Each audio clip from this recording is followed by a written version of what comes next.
So, with that we conclude all the fusion welding processes, okay, where some heat is there and liquid metal is there, okay, all the time. So, we used arc or resistance heating to melt, we form a liquid at the interface, and subsequently either liquid is solidifying to make a joint or liquid is expelled, and subsequently the mechanical deformation would cause the coalescence at the interface. Yeah. You mean the weld efficiency? So, weld efficiency in terms of like based on the base material. So, if you are using high manganese steel, the efficiency as good as 70%, because the microstructure what you are going to get after the thermit process is a cast microstructure. Okay. So, the efficiency would you can still maintain if a base material is high manganese steel or a conventional rail composition, you will get a 60-70, it is a cast structure. Okay. Suppose if your base material is an high speed rail or ferritic bainetics rails or carbide free bainite rails, then if you are using thermit welding and you are not going to achieve toughness of carbide free bainite weld, bainite base material at the weld, okay. So, the efficiency will be not even 30-40%. Okay, good. So, we will move on to the next types of welding processes. Okay, so far we looked at fusion welding processes. So, the definition of fusion welding I have talked about in the first or second class. The liquid is always there at the interface. Okay, so the moment you say the liquid is there at the interface, and we term that as a fusion welding process, right. And we can also make weld, because when you look at the definition of the welding, when you say the coalescence can happen either by heat or pressure or both, okay. And we can also make the coalescence happen just by pressure, okay. So, we can also just do an welding at room temperature just by applying a force, or we can also generate heat by force, right. So, for example, using friction, okay. So, friction can also generate heat at the interface. So, but further you need to apply some force, some pressure, right. Or you can also do welding at room temperature, cold welding, okay. And the cold welding can be done, especially the material is extremely soft or easy to deform. So, the welding can happen at room temperature as well, as long as your material can be ductile and you apply some force, you can cause the coalescence. In most of the cases, in non-fusion welding process, we need some heat, because the ductility of a material is not good at room temperature in most of the metals. So, when you heat it up, metal becomes softened, isn't it? What happens when you heat up the metal, aluminum for example? Does it soften or hardens? Why? What do you mean by softens?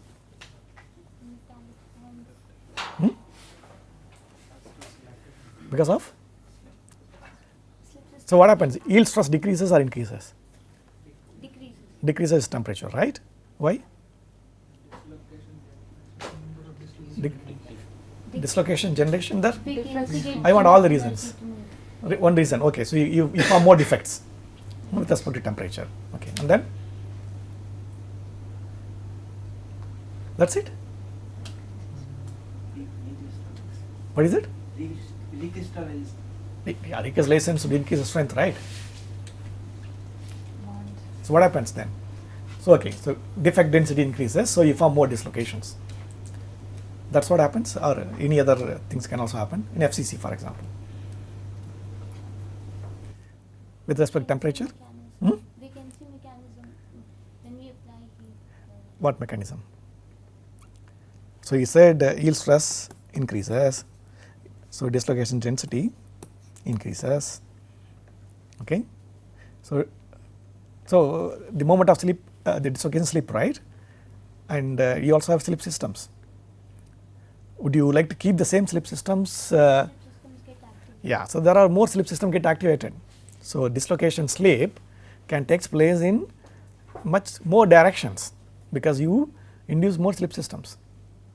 So, this is all leading to increase in ductility. So, material can deform easily when increasing temperature, right. So, instead of doing at room temperature, so we can heat it up to some temperature.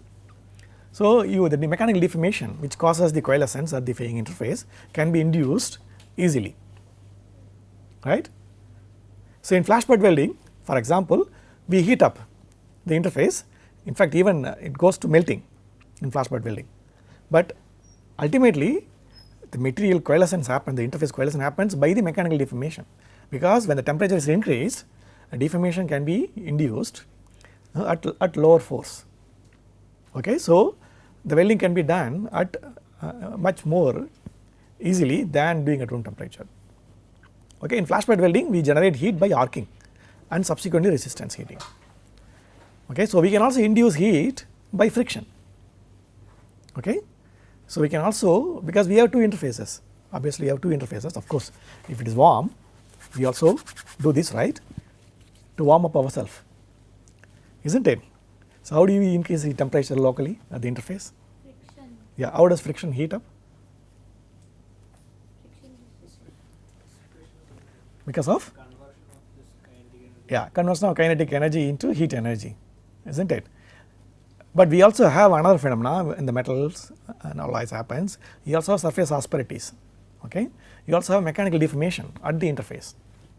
Okay, so that is also increase leading to adiabatic heating, isn't it? So when you have mechanical deformation, you also break the bonds, isn't it? So you are also breaking the interface, you are also smoothing the interface. So not only kinetic energy is converted into heat energy, you also have a local coalescence can lead to heat generation. Okay. So, we can use friction also to heat up the interface and subsequently do deformation. A material can deform easily when the temperature is increased. So, that mechanical deformation can induce coalescence. Okay. So, we can use friction, or we can also have a very high energy given to the interface, so that the interface deforms even much without heating. For example, you can do an explosion, have an TNT packed at the interface, a given explosion. So, you will have a very high strain rate deformation induced at the interface, and that could also make the interface coalesce. Okay. So, you can also do it even without melting by applying a shear force by using explosives. So, explosive welding also is very commonly done, right. And almost all these welding processes we do not melt, okay, at the interface. The interface is not molten, but the welding is achieved by the mechanical deformation. Okay, the interface is deformed and then the coalescence happens, mixing of interface happens by the simple mechanical deformation. So, we look at all these non-fusion welding processes. So, the basic definition, non-fusion means there is no liquid at the interface, right, it is clear. So, what are the advantages? The moment you do not have liquid, obviously the concept of solidification is gone, you do not have solidified microstructure. Okay. So, you will have a mechanically deformed and recrystallized microstructure, isn't it. So, the weld interface would have better mechanical properties than the solidified fusion zone in the fusion welding process, right, because there is no melting. So, therefore, no solidification. So, interface would be much more integral than the solidified fusion zone microstructure in the fusion welding process. And because you do not increase the temperature much higher, you do not need to give more heat. Okay. So, you minimize the damage to the base metal microstructure. So, you can have a very narrow heat affected zone, right, and as well as you can also minimize the distortion. So, Yeah. how does recrystallization increase the strength of the material? Because initially when dislocations are there, the strength we like genuinely increase the deformation in order to increase the strength as well. But in recrystallization, all the dislocations are gone, crystal is at the normalized. Yeah, see, No. the recrystallization can also happen dynamically. Okay. So, if you have a grain size refined from the starting base metal microstructure, Okay. In these welding processes, a severe deformation causes dynamic recrystallization, right. So, base material generally have a coarser grind than the weld zone.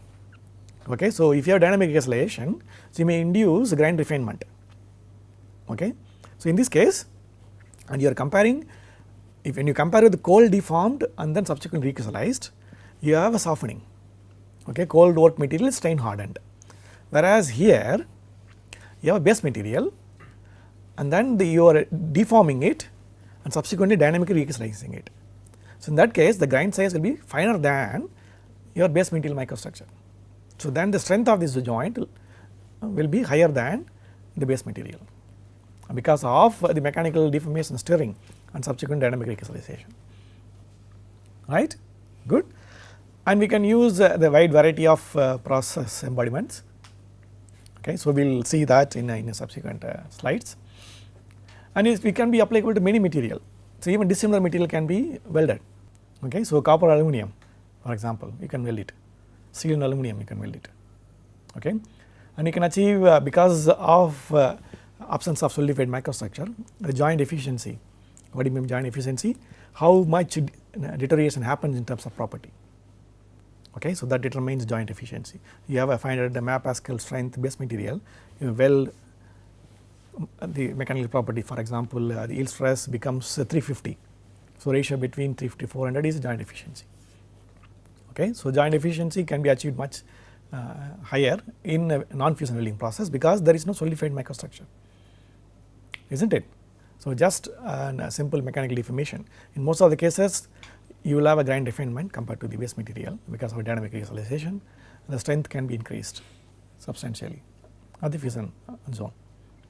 Okay. So, we look at all the processes one by one and then we will wind up, right. Good. So, what are the disadvantages of a non-fusion welding process? The interface in most of the cases should be cleaned properly. Okay. So, if it is an oxidized, so obviously the oxide inclusions will still get penetrated because you are not going to remove like in a liquid welding, fusion welding. Okay. In some cases in friction welding process the tooling requirement. Okay, what do you mean by tooling? Because in some cases in the friction stir welding process example, so there is a pin rotating and the pin rotates and causes friction as well as the mechanical deformation of the interface. So, the tooling has to withstand the pressure and the temperature, the heat at the interface. Okay. Whereas you have a rotational friction where the two jobs are rotated and you have to make sure that the jobs are clamped and fit without any deviation from the axis. So, you need to have enormous amount of tooling, the load, the pressure, the capability to keep the rods together, so that you can make a weld joint without any defect. Okay. And some of the challenges I listed, say for example, the inspecting the weld joint quality, okay, and then the equipment sometimes can be difficult. For example, explosive welding you can't do it on every time, right. So, we look at one by one all the processes. The first process we are going to look at is friction welding, right. So, the basic principle, the friction heats up, right. So you already feel when the winter is coming, so we rub our palms, we warm ourselves. It does, we do not warm that much, it is just in a psychological. Okay. So, whereas if you rub two metal objects, obviously at the interface heat up, right, because we are converting mechanical energy into or kinetic energy into heat energy. And apart from that, you also have a local deformation at the interface because no surface is flat, okay, unless you are really making atomically flat surfaces. Okay. So, then you may reduce the frictional heat that is generated. So, obviously, if you have a surface as per it is, and when you are actually rubbing or when you are actually moving the interfaces with respect to each other, so obviously you also have a mechanical deformation happening at the interface. So, this mechanical deformation would also cause the adiabatic heating, right. So, you also have a breakage of bonds, and the bond energy can be converted into heat energy.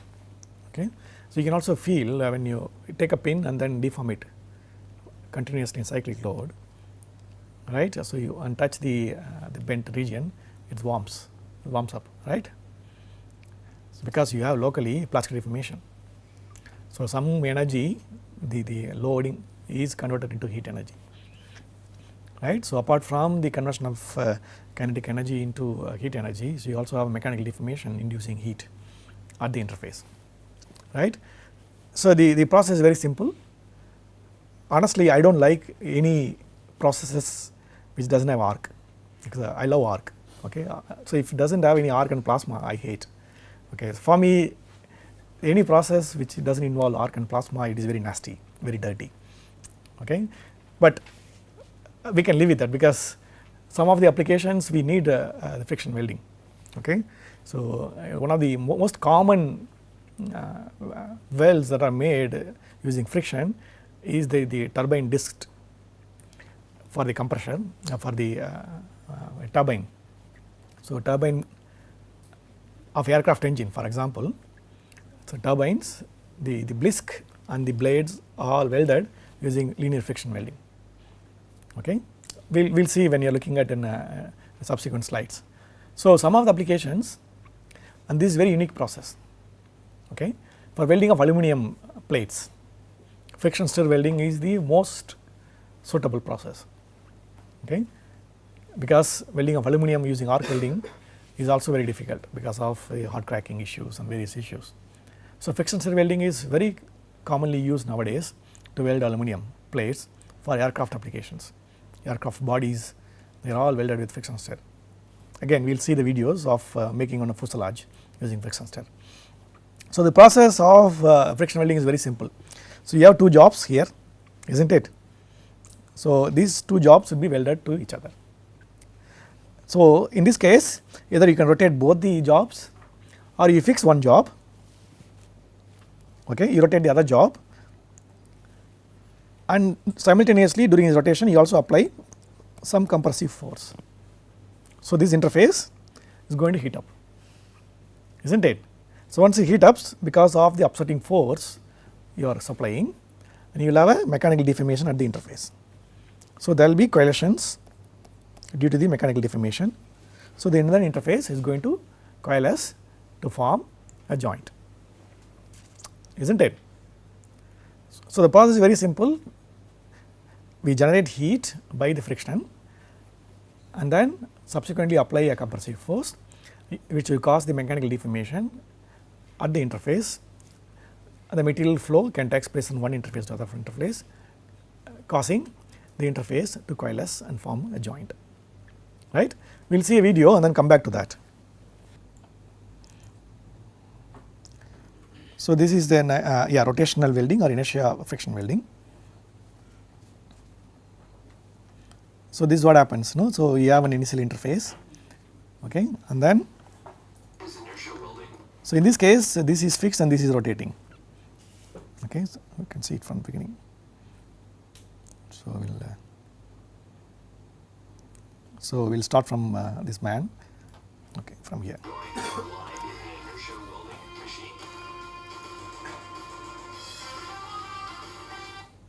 So, some music is there, so we will stop it.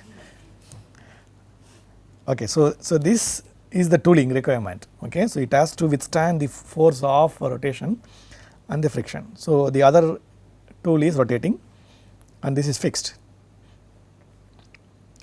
So, if you see over here, we are not applying pressure as we like.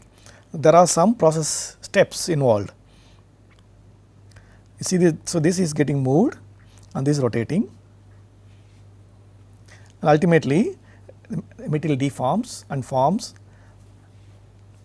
a splash. So, we will do it again.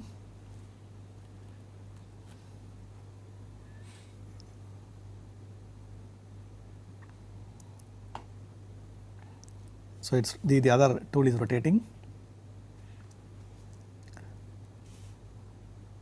So, there is initial pre-upsetting force, and then subsequently you have burn off length made by moving the non-rotating tool, and then once the temperature is reached, so you increase the force, so there will be mechanical deformation. So whatever I have shown in the video, it is actually given here. So this is fixed, and you have rotation of the other interface, and during this rotation, so you give a compression force, and you also have a burn off movement, and then subsequently there will be mechanical deformation once the temperature is reached to critical limit, so we can have a higher force applied to the interface causing the mechanical deformation. And subsequently we will have to machine off this flash. So once you machine it off, so it will be a complete joint made, and the joint would have much better mechanical properties than when you are doing it in a fusion welding. So fusion welding of such a rod is impractical, isn't it? So if you are welding a rod of say 25 mm, and when you have to weld with the fusion weld, it is very difficult. So accessing, for example, if you GMAW, you will have to make first bevel, okay, and then do a weld. Whereas in this case, you can achieve the weld much more easily. Okay, so therefore, these kind of applications, it's very, very commonly, we use friction welding. So what are the main parameters for friction welding, which controls the weld integrity and weld formation is the rotation velocity, the RPMs, isn't it? How fast you rotate, and then the heat is going to be generated based on the RPM, okay, and then the offset force and the distance of the offset, or what you call is burn off length, what you call burn off distance. So these are three important parameters. Process controls the process stability. Okay, so you can't use a very small RPMs, and when you do offsetting, you will have cold deformation. Okay, so the RPMs, the offset force, and the offset distance would all control the welding process by friction. This material won't be having any defect. There won't be torsion, like one is moving at such a high speed, other is stationary. Yeah, so that's why we need to make an axis symmetric. So if you have force is not applied exactly at the axis of the rotation, then you have those kind of wobbling problems. Okay, so the offset force should be applied exactly at the, in this case, the axis of rotation. Okay, so if the force is, it is not exactly, for example, you have an axis of rotation like this, the force is not at the axis of rotation, and if it is say with an angle, you will have shearing. Okay, so that's why I mentioned about in previous slide the tooling, the elaborate tooling is required, and if the tooling is not good, if tooling is not withstanding the pressure is generated, it will wobble. Okay, so then instead of making a joint, you may also have a shear force. The interface would cause the glide of the interface. The interface would glide. So then you can't make joint. Right? Good. So as you look at, and if you look at the video, the process happens. It is not, you just rotate and then do an upside. So we will do the welding with various steps. So for example, so the typical friction welding process characteristics, which involves the three forces, right? The speed, which is RPM, the force, right, offsetting force, and the offsetting distance or burn off distance, right? So we vary these three things sequentially. Okay, so first thing is the rotation. So we increase rotation gradually. The first generate the preheating, right? And once you have a temperature reached, and we also give some force, so that we first smoothen the interface. Okay, so the interface should be smoothened at the initial welding time. So we give initial, once the moment the RPM is reached, so we do an initial forcing, so that the interface becomes smoothened, and then subsequently you maintain that force, and then the moment the temperature is reached to required temperature, you increase the force and the offset. Yes, it's clear? And then you maintain the force and the offsetting to a time which you need, that's based on the thickness or the diameter of the rods. So you can maintain and then obtain a sound weld. Subsequently, when you release the force and the job is removed, and you will have to remove the flash. The flash is removed, obviously you will have a mechanical joint, right. So, in the video also you have seen, right. So, initially we were giving upon reaching some RPM some force, so that we can smoothen the interface. So, that can be changed. Okay, so, either can be longer. So, if the interface is not prepared well, so you can maintain some initial force to smoothen the interface, and subsequently once the heating is achieved, you do increase the force in such a way that you will have a mechanical deformation causing the weld to happen. Yes, it is clear. So, this is the typical process characteristic of the friction welding. So, 3 important parameters which control is rotational speed, offset force, offset distance. Yes, it is clear. Good. So, based on the direction of the loading with respect to rotation, we can classify this friction welding in various ways. Say for example, in one case, so in this case the force is applied perpendicular to the loading direction or rotational directions. Okay, so, the rotational direction is along this axis, and then we can apply force in the radial direction. So, how do you do that? Suppose you have an infinitely long rod and 2 rods to be connected, it is very difficult to rotate them, right. So, what do you do? We put a small cylindrical cup, right, and then let the cup rotate at the interface, is not it. So, in this case, so we have the rods and we have an offsetting force at the interface, and then you let a cup rotate around the interface, causing the friction heating. Yes, it is clear. And subsequently the cup, the ring and the interface, they are all to be welded, okay. And then you machine off, same as you do it in other case, the flash. In this case you machine off whatever is left at the ring, that will cause the interface to be welded. Yes, it is clear.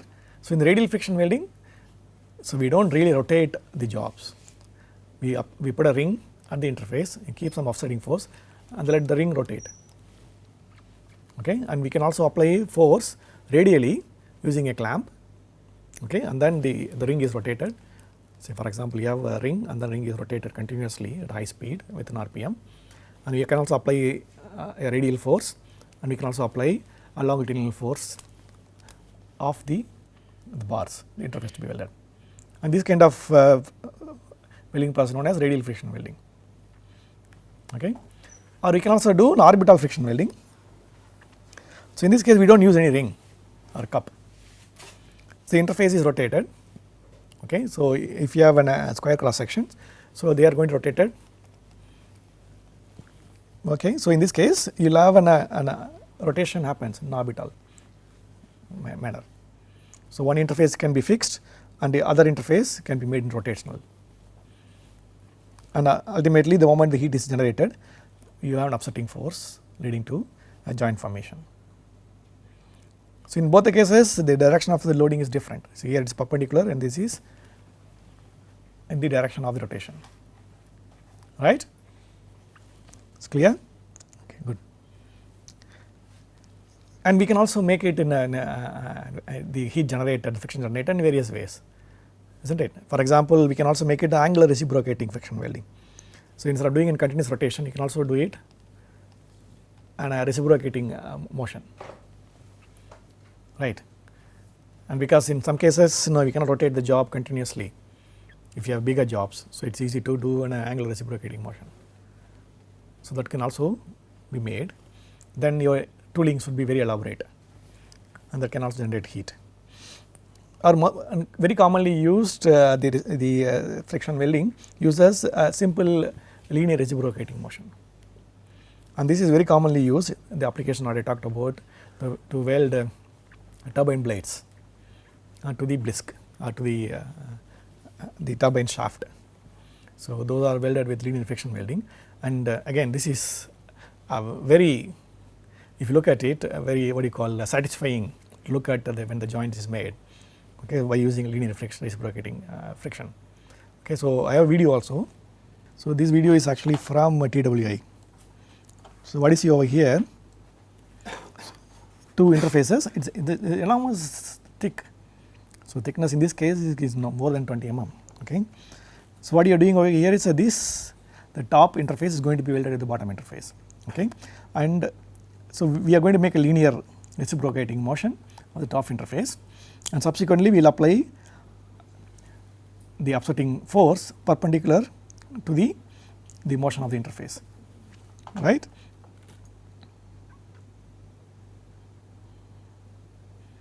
So nothing happens because the interface is not in contact, isn't it? So slowly it's moved.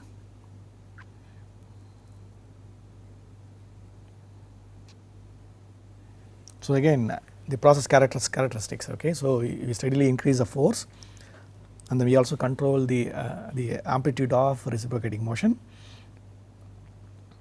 So the interface is heats up by the friction heat.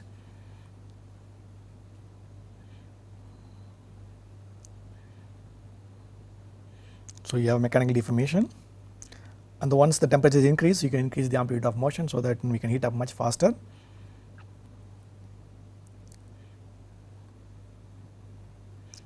And then upon increasing temperature, you keep it for some time with the pressure so that the weld would be completed.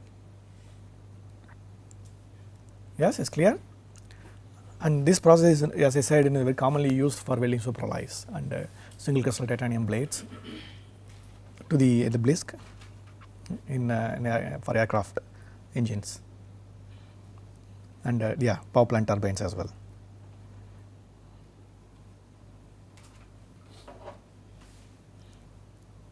Any questions in this process? So we can generate heat by various ways. So how the force is applied with respect to the rotational motion. So we can classify the welding process into radial friction welding or orbital friction welding or linear friction welding. Yes? And we can also make a reciprocating motion, and that is known as angular reciprocating friction welding.